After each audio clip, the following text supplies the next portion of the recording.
Ali Amran atas kepeduliannya terhadap pendidikan anak usia dini di Kota Jakarta Selatan, Provinsi DKI Jakarta.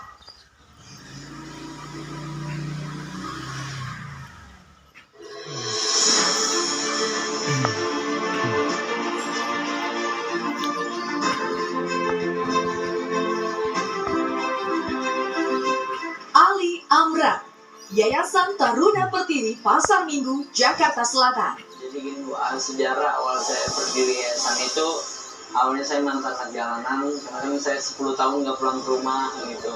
Saya nggak punya cita-cita karena diajarin sama kakak pembina saya, walaupun kamu nggak ada cita-cita gimana kamu bisa berbuat baik untuk orang banyak, minimal itu aja. Ali Amran awalnya hanya anak jalanan yang tidak memiliki cita-cita. Motivasinya sederhana, ia ingin bermanfaat untuk orang banyak. Amran itu di mata saya pahlawan ya. Yang saya tahu jiwa sosial Bang Amran ini nggak ada buat dan tulus apa adanya. Tanpa modal apapun, Ali Amran membangun PAUD di wilayah yang padat penduduk. Meskipun ada di ibu kota, wilayah ini sulit ditemukan PAUD. Dan latar belakang ekonomi masyarakatnya sangatlah rendah. Tidak mungkin bagi mereka menyekolahkan anak-anaknya di PAUD yang cenderung mahal. Ali Amran berinisiatif menyiapkan layanan PAUD di wilayah ini. Kalau buat lingkungan, Bang Amran sangat membantu ya, karena yayasannya juga banyak membantu, terutama untuk masyarakat di sekitar Jakarta Timur, Jakarta Timur. Dari segi pendidikan, ada PAUD, ada pengajian anak-anak juga, pengajian ibu-ibu. Semangat kepeduliannya untuk mengurangi kesenjangan layanan pendidikan, khususnya pendidikan anak usia dini di Pejaten Timur, Jakarta Selatan, menjadikan dirinya matang dalam mengatur lembaga pendidikan yang dirasakan manfaatnya bagi warga Pejaten Pasar Minggu. Kini, anak jalanan itu telah mengubah nasibnya dari anak jalanan menjadi insan peduli pendidikan. Selamat, Bang Ali Amran.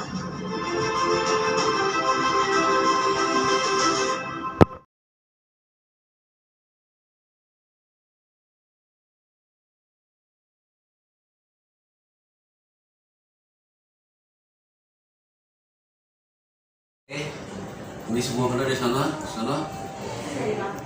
Assalamualaikum warahmatullahi wabarakatuh. Balik lagi di Pasar Minggu punya cerita. Kali ini saya silaturahmi nih di rumah atau setariatnya Yayasan Taruna Pertiwi. Nah kebetulan saya di tengah-tengah beliau, dari pengurus, dari ketua dan lain-lain. Nah sebelum itu saya akan perkenalkan satu persatu. Dari ujung sana dulu nih. Bang, namanya siapa? Akeo. Nama aslinya Bang? Rizka. Kalau Abang? Nama saya Junaidi, Pak. Junaidi. Asli itu Bang ya? Asli. Oke, kalau Abang? Nama saya Ali Amran, panggilan Amran. Waduh Bang Amran. Kalau Abang? Bang Bandi. Oke, Bang Amran di sini selaku ketua. Iya. Bisa nggak menjelasin kita atau pesan Nah. Assalamualaikum warahmatullahi wabarakatuh. Waalaikumsalam. Pemirsa Pasar Minggu punya cerita. Nah, saya mau mau menjelaskan profil Yayasan Taruna Pertiwi. Sejarahnya pendiri Yayasan Taruna itu adalah dulu mantan anak jalanan. Saya lah pendiri Yayasan Taruna Pertiwi. Dulunya saya adalah mantan anak jalanan. Ya mungkin sebagian kecilnya juga pada tahu dulu saya mantan anak jalanan juga. Nongkrongnya di stasiun. Nongkrong di stasiun Pasar Minggu. Stasiun. Saya dulu juga dagang kantong plastik. Jadi berdirinya itu tahun 2010. Dulu saya direkrut juga. Awalnya makanya saya ibaratnya dulu nggak punya cita-cita nih. Dirangkul lah sama dulu mahasiswa UIN. Oh iya, Universitas ya. IAIN dulunya kan. Iya. Dulunya IAIN, saya ibaratnya diajak ke rumah singgah. Saya dididik, alhamdulillah sampai besar, saya sampai bisa, saya ikut pelatihan jurnalis. Waktu itu saya dilatih juga karena saya nih. sesuai bidangnya, saya kayak ingin tahuan saya gimana sih caranya nih biar berkembang, biar sukses kan gitu. Saya nggak punya cita, tapi Ngalir cuman gitu saya aja. ngalir begitu aja, saya belajar. Karena ingin tahu, Mm-mm. jadi ya ngalir aja. Gitu. Iya, akhirnya saya ibaratnya dilatih untuk ke jurnalis, jadi wartawan kan itu. Terus saya ke LSM, Lembaga Swadaya Masyarakat, dulu namanya KNAPK. Saya humas di situ. Konsorsium untuk Anak dalam Perlindungan Khusus, pasal 59 perlindungan khusus dari Undang-Undang Perlindungan Anak. Itu. Mohon maaf, Bang. Perlindungan khusus tuh kayak semacam mohon maaf, kayak semacam anak yang berkenalan. Iya, macam-macam, bukan itu aja. Anak-anak juga yang berhadapan dengan hukum. Oke. Itu. Iya, iya. Dulu kita pendampingan juga anak-anak jalanan kan itu. Ini juga kan gitu, anak-anak jalanan. Brong semua nih. Iya, kentong itu. Nah, 2010 itu akhirnya saya aktif lah di Karang Taruna. Dari atas saya turun ke bawah. Saya pengen tahu dulu nih, ngebayang gimana sih saya buat lembaga beda sama yang lain. Saya pengennya begitu, nggak hanya fokus ke itu aja. Iya. Akhirnya saya ke Karang Taruna. Iya. Karang Taruna tingkat ibaratnya yang di bawah Karang Taruna dulu tingkat kelurahan. Nah, terus itu makanya namanya nih Taruna Pertiwi. Tarunanya itu Paut sama Karang Taruna. Tarunanya itu dari Karang Taruna saya ambil lah namanya Taruna. Pertiwi itu saya dulu tinggal di Binana Pertiwi namanya, nama yayasannya. Makanya Pertiwi saya ambil, makanya namanya Taruna Pertiwi. Oke. Itu. Yayasan Taruna Pertiwi. Jadi asal usul namanya itu. Dulu lembaga saya yang itu saya hanya di bidang pendidikan aja, ibaratnya untuk melatih akhlak, untuk gimana sih merubah dari anak jalanan sampai ke ibaratnya bisa berkumpul ke masyarakat kan gitu. Nah, makanya disinilah anak-anak yayasan ini ibaratnya karena anak jalan tuh intinya tuh masyarakat tuh bilangnya tuh anak jalan tuh sampah masyarakat kan gitu. Gimana caranya anak jalan bisa berguna untuk masyarakat juga. Siap. Nah, makanya kita mendirikan yayasan ini kan itu. Juga intinya kita di sini program-programnya yaitu adalah layanan ambulan, terus ada PAUD. PAUD juga ada. PAUD juga ada. PAUD walaupun nggak ada identitas, kita tetap masukin ke sini. Nanti tapi secara maksudnya status itu gimana? jadi sambil berjalan kita kan koordinasi dengan dinas sipil.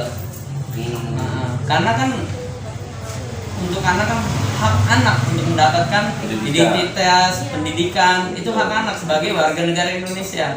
Nah, kita lah audensi dengan dinas sipil. Undang-undang Udah ada.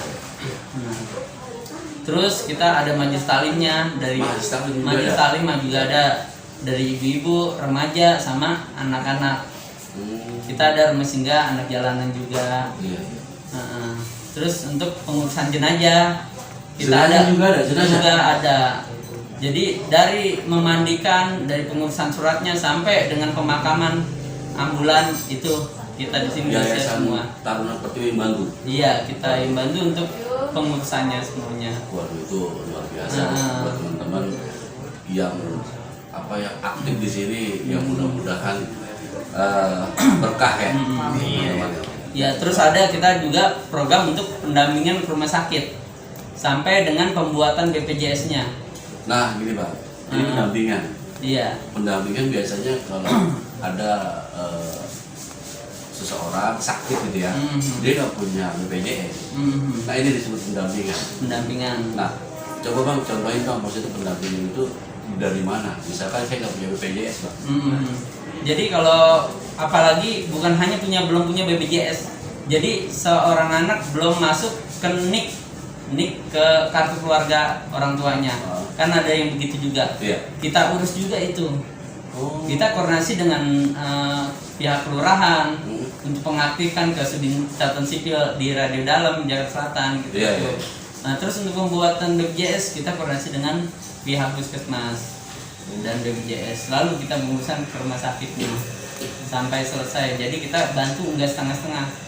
Langsung dia butuh cara untuk pulangnya juga bingung. Kita bantu untuk pengurusan pulangnya juga Sampai sampai ke rumah gitu. Palu gak ada, apa juga ada ya. Iya.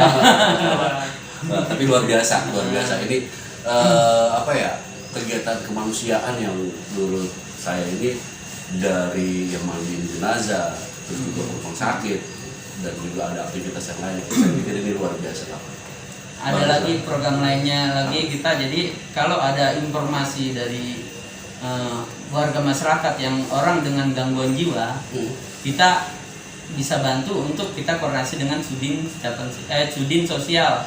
Sudin Sosial kita bisa bantu untuk mendampingan, jadi untuk bawa ke panti. Kalau emang itu benar telantar. Oh jadi misalkan dia hanya seorang diri, seorang diri, terus telantar. mungkin ada Laporan dari masyarakat. Ini ada seorang ini telantar, minta di tempat Ke panti. Panti. Nah, apalagi kalau yang kondisi sakit kita bawa ke rumah sakit, apalagi itu yang nggak ada identitasnya, kan gitu. Kita bisa bantu untuk membawa ke rumah sakit. Kita koordinasi, kita kerjasama dengan dinas sosial. Bang, ribet gak sih bang? Kayak ribet banget bang. Nah, kalau kita udah memahami sebenarnya nggak ada yang ribet. Nah, apalagi semua itu udah dilindungi undang-undang. Pasal 34, fakir miskin dan anak terlantar dipelihara oleh negara, kan itu. Dasar ini kan di situ. Jadi abang semangat buat bantu masyarakat, ya abang patokan itu ya. Iya. Karena undang-undang. Iya, undang-undang. Ini salah satu jembatan pemerintah ya, mengikuti bunyinya undang-undang, atau di sini sebagai apa sih, jembatan programnya pemerintah. Iya. Oke bang. Nah, terus kita itu apa lagi? Nah, terus kita mungkin ada yang butuh bantuan untuk cara gimana sih pembuatan akte kelahiran yang nggak ada surat nikah. Kan banyak permasalahan di masyarakat yang nggak ada surat nikah, yang ya mungkin nggak ada restuin bang. yang nggak restuin, nggak ada itu gimana caranya. Jadi kan permasalahan nantinya ke anak, kita harus pemikiran sampai ke situ juga. Iya. Jadi dari dasar, makanya nih yayasan nih saya awal mendirikan pengen beda dari yang beda, kan gitu. Harus beda karena kebanyakan kan lembaga yang hanya ngurusan yang semua yang menguntungkan apa gimana. Ya kita jadi dari terkecil aja nih, dari identitas dulu. Makanya itu kita juga bekerja sama dengan IKI. Sorry bang, tapi sebelumnya ada pelatihan nggak sih bang? Yang abang buat program-program itu, kayak contoh orang telantar, ya pastinya kan kita nggak hanya ujuk-ujuk tahu aja gitu ya. Ya pastinya tahu informasi gitu. Iya. Ada pelatihannya bang? Sebenarnya sih nggak ada pelatihan, itu otodidak aja. Saya jadi belajar di internet dari undang-undang itu, saya jabarin. Dulu waktu saya di LSM saya juga menciptakan gimana pasal 34 ini ibaratnya bisa untuk membantu masyarakat dari segi kesehatannya, kan gitu. Kita audiensi dengan dinas kesehatan karena ini hak masyarakat untuk mendapatkan pelayanan kesehatan yang baik, kan gitu. Karena kalau nggak ada pendampingan, masyarakat awam kan nggak tahu. Ya karena kan kita mungkin masyarakat kurang informasi ya. Iya. Atau mungkin nggak tahu informasi juga. Mungkin Atau nggak tahu mungkin informasi. nggak mau tahu informasi juga. Makanya guna membaca itu, belajar itu nggak hanya di bangku sekolah aja. Betul. Kita apalagi kita ada manfaatnya internet, kita ambil yang positifnya aja. Kita pelajarin lah apa sih yang bisa untuk berbuat dengan kebaikan, kan gitu. Apa yang bisa kita ciptakan untuk membantu masyarakat. Kan tuh gambaran banyak dari undang-undang itu juga apa nih yang bisa kita kerjain. Iya, betul. Jadi amanah ya, Iya, amanah undang-undang. itu. Abang Taruna Pertiwi jalankan. Tadi saya kalau teringat, kalau di kuping saya Yayasan Taruna Pertiwi ini pasti namanya sudah ada ya, di khususnya Pasar Minggu. Mereka itu semua warawiri ambulannya mengantar jenazah ataupun orang sakit. Ya. Nah, saya mau tahu nih cerita-cerita mungkin yang menjalankan mobilnya siapa sih bang? Ada nggak teman-teman di sini? Driver ada Bang Akel. Ada nggak maksudnya pengalaman abang yang berkesan di Pengalamannya belum ada sih ya. Kita baru beberapa bulan di yayasan ini. Tapi pernah keluar kota loh? Udah pernah keluar kota. Oke. Jadi nggak hanya Jakarta, tetapi di luar kota juga. Kita udah Sumatera Sumatera. udah teman saya yang bawa. Sebelum itu saya yang bawa Sumatera. Iya, ketuanya sendiri yang bawa. Baru-baru dari nol tuh saya yang bawa awal-awal, karena kan emang kita baru berjuang kan ya, belum ada. Alhamdulillah sekarang ambulan ada 2 kan, walaupun 1 masih kredit. Kita ibaratnya bahasanya sih bukan kredit, tempo. Kita kasih jangka 6 bulan karena kedekatan aja itu. Saya untuk ini 6 bulan nih, pengadaan 6 bulan ibaratnya modal nikah. Saya nggak punya uang, tapi saya punya pemikiran gitu. Gimana caranya nggak ada uang nih, ada ibaratnya bisa ada ambulan. Nah, kan kita bisa bikin proposal penggalangan dana, karena ibaratnya masa sih masyarakat yang udah nggak bantu ngeling-ngelingin kan gitu, gimana kan gitu. Tapi udah lunas. Yang pertama udah lunas, yang ini Belum. insya Allah kita Ya mudah-mudahan pasar lunas. minggu punya cerita menonton, Iya. Ya bisa memberikan kontribusi atau partisipasi atau apa ya, donatur lah ya. Ya, alhamdulillah ini bangunan udah punya sendiri, bangunan yayasan kita udah beli. Sebelumnya ngontrak di depan, sekarang udah jadi jalan kan. Terus di yang sebelahnya Panah Bina Marga kita numpang. Bangunannya udah digusur jadinya, alhamdulillah. Tapi dengan adanya itu kita juga nggak putus asa. Kita harus berjuang. Gimana caranya bisa punya bangunan sendiri kan gitu. Alhamdulillah kita walaupun modal nekat aja, alhamdulillah jadi ada gitu. Dengan bantuan teman-teman donatur, simpatisan lah yang untuk membantu kan gitu. Nah, khususnya masyarakat di Pasar Minggu ini, selain Pasar Minggu ya yang membutuhkan ada nggak sih selain Pasar Minggu yang membutuhkan bola atau mungkin tadi ya butuh sepatu, muridnya, ada orang luar nggak? Ada orang luar dari luar Pasar Minggu juga ada. Ada juga. Sebagian tuh kebanyakan yang nggak ada identitas. Gelap. Yang gelap. Datanya nggak ada. Iya, orang tuanya pun nggak ada datanya. Karena emang tumpuan dia mungkin satu-satunya di sini kali. Karena ada informasi di sana diterima pautnya walaupun nggak ada identitas. Setelah dia sambil berjalan paut, ya kita urusin identitasnya. Itu. Makanya waktu itu kita sampai 83 muridnya. Di sini? Bukan. Waktu di depan ini kan. Pas ini kan udah kondisi COVID. Jadi dipending dulu. Iya. Sebelum COVID itu alhamdulillah kita udah survei dari Kementerian Pendidikan juga, Pak Sari Hardiknas waktu itu kan, Hari Pendidikan Nasional, kita juara 4 se-Indonesia untuk ibaratnya pendirian PAUD ini. Yang beda. Cakep bro. Ini ada kegiatan lembaga ini ibaratnya juara keempat, alhamdulillah. Wah, luar biasa. Jadi di Indonesia? Iya, se-Indonesia. Tempat kayak begini? Iya. Waduh, di depan. mantep. Surveinya secara diam-diam jadi tentang kegiatan yayasan. Ada yang perlu spot. Ya, ibaratnya kalau di kepolisian ada intelijennya lah kan gitu. Saya pun nggak tahu dicek itu. Kalau di itu ada mystery shopper. Jadi diam-diam dia menganalisa tentang kegiatan. Iya. Saingannya pada profesor lagi. Waduh, emang kelihatan. Pas ketemu kita di Hotel Bidakara tuh, saya sempet agak minder dikit ya. Biasa Inggrisnya kan ini saya sendiri bingung bahasa Inggris gini-gini. Nah, oke. Ini selain bantuan dari masyarakat, khususnya bantuan finansial untuk aktivitas yayasan ini, ada nggak sih dari pemerintah maupun dari luar negeri? Kalau dari pemerintah itu sebelum COVID, karena sekarang kan dana kan diarahkan ke COVID nih kebanyakan. Sebelum COVID itu, jadi itu langsung ke anak bang, namanya PKSA, Program Kesejahteraan Sosial Anak. Itu langsung ke anak bang, bukan ke lembaganya. Kita hanya jembatan aja bang.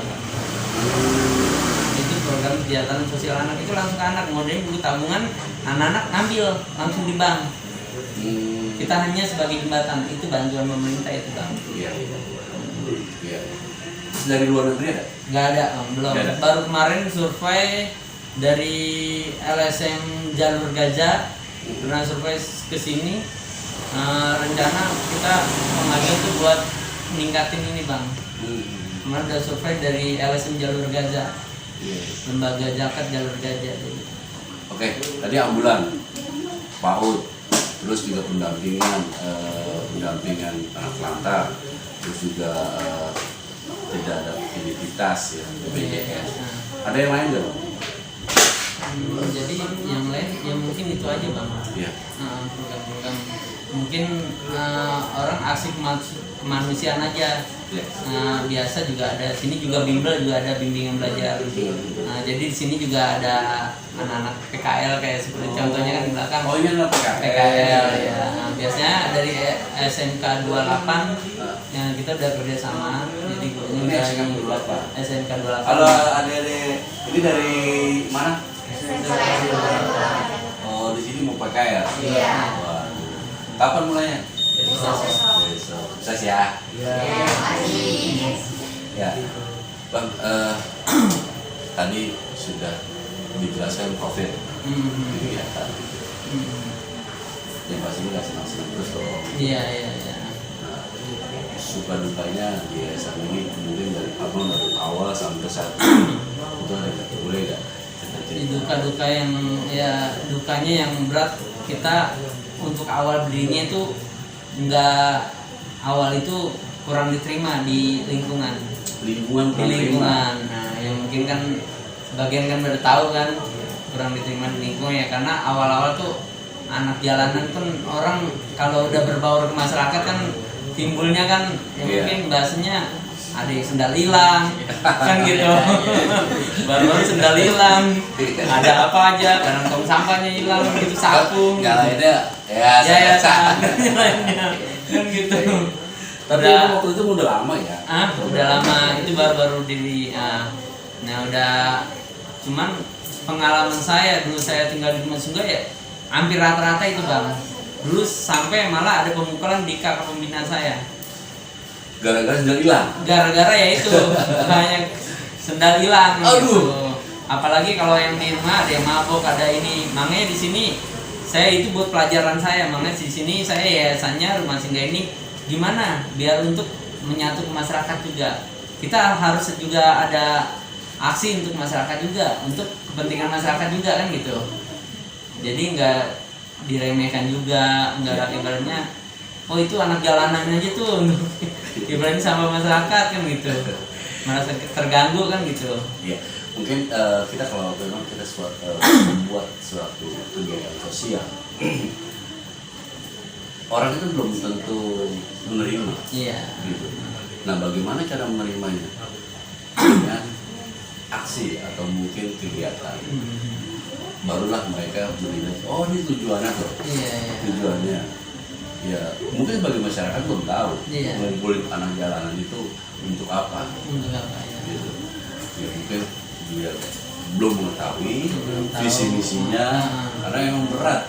Ibaratnya baru lahir itu kita ajari jalan, dan juga teman-teman yang kalau saya sebut bukan sampah masyarakat ya, itu terlalu ya teman-teman yang inilah masih cari pendirian, mandirian gitu ya. Ya itu duka. Nah sukanya nih Mbak. Ya alhamdulillah sih, ibaratnya namanya sukanya ibarat suatu kebanggaan buat kita, buat teman-teman juga, guru-guru juga. Ini di sini guru-guru di sini tanpa dibayar Bang, tanpa digaji. Guru-guru itu yang ngajar ngaji, PAUD itu nggak digaji. Saya nggak menggaji, makanya saya tenang-tenang aja. Saya nggak beban dia harus saya gaji sekian tiap bulan, saya pusing gimana. Saya sebelum saya ngomong apa adanya. Di sini sosial. Alhamdulillah guru-guru yang sebagian itu Jadi dulunya pernah yang saya bantu juga untuk urusan rumah sakit. Oh. Karena saya tidak minta uang, makanya dia mengabdi ke sini gitu. Iya. Karena ya itu. Jadi mungkin merasa ditolong pada saat dia masih sulit, dia tidak bisa membalas apa-apa, dia memberikan kontribusi buat saya. Iya. Gitu ya. Alhamdulillah sampai sekarang kan. Sampai sekarang. Sampai sekarang. Wah, luar biasa. Jadi mungkin banyak juga masyarakat Pasar Minggu yang belum tahu keberadaan Yayasan Pasar Minggu di mana, Yayasan Taruna Pertiwi itu di mana. Lokasinya mereka itu di Pasar Minggu Lebak, Jalan Masjid Al Makmur. Tepatnya itu di RT 1 RW 8 ya. Jadi penonton Pasar Minggu punya cerita ingin membutuhkan misalkan pengurusan BPJS atau mungkin yang disebutkan Bapak Amran, bisa penonton kunjungan ke Bali. Oke, tadi suka dan duka abang lalui sudah bertahun-tahun, nggak diterima, mungkin di situ juga banyak yang kecurigaan atau karena ngumpulin orang nih, bang, ngumpulin anak jalanan yang notabene ya kayak kehidupan nggak urus lah gitu ya. Abang lalui. Apalagi saya pernah urusan sama kepolisian juga. Masalah? Jadi masalah dulu anak jalanan sempat bawa senjata tajam, berantem di jalanan. Berantem, akhirnya jam 3 pagi saya ditelepon sama Polsek waktu itu, Polsek Pasar Minggu kan. Ya kita urusin lah kata ini, karena kan masih dalam pembinaan kita. Berarti abang sebagai jaminan? Ya sebagai ibaratnya sebagai kita di situ kan namanya di yayasan sebagai kakak, sebagai orang tua juga. Kan itu bang, karena dia emang nggak ada orang tuanya. Nah ngomong-ngomong kan saya tadi dapat penghargaan juga tuh yang juara 4 yayasan di Indonesia dalam kegiatannya. Iya. Saya waktu itu pernah lihat abang pernah duduk bareng Dulu sama Menteri Pendidikan. Menteri Pendidikan. Iya. Apa yang didiskusi itu bang? Jadi kalau ibaratnya ya masalah tentang anak-anak jalanan aja, masalah ini. Jadi sempat ngobrol-ngobrol, dulu juga ada duta besar dari Denmark kan gitu. Duta besar juga ada. Jadi abang diundang? Iya diundang, kita namanya ya juara-juara diundang ke sana. Oke. Nah pesan nih bang, ini terakhir bang. Mungkin masyarakat yang butuh ngasih atau mungkin donatur hatinya tergugah dengan kegiatan Yayasan Taruna Pertiwi, mungkin abang bisa jelasin. Ya jadi saya juga mungkin mohon dukungan kepada masyarakat, para dermawan untuk membantu yayasan kami dengan program-program positif, program kemanusiaan. Iya, jadi saya juga mengajak nih para donatur yang ada di Pasar Minggu khususnya ya, atau mungkin di luar Pasar Minggu yang ingin memberikan kontribusi yayasan ini, karena yang tadi dijelaskan sangat membantu masyarakat gitu ya, dari segi kelahiran, orang meninggal, orang sakit, pendidikan, PAUD dan lain-lain. Ya mudah-mudahan ini tempat Yayasan Pertiwi ini menjadi besar. Amin. Dan juga tidak ada halangan apapun, jadi juga berguna bagi masyarakat khususnya sekitar dekat Yayasan Pertiwi ini. Ya cukup sekian dari saya. Assalamualaikum warahmatullahi wabarakatuh. Waalaikumsalam warahmatullahi wabarakatuh. Kami mohonkan kesediaan Bapak dan untuk berfoto bersama.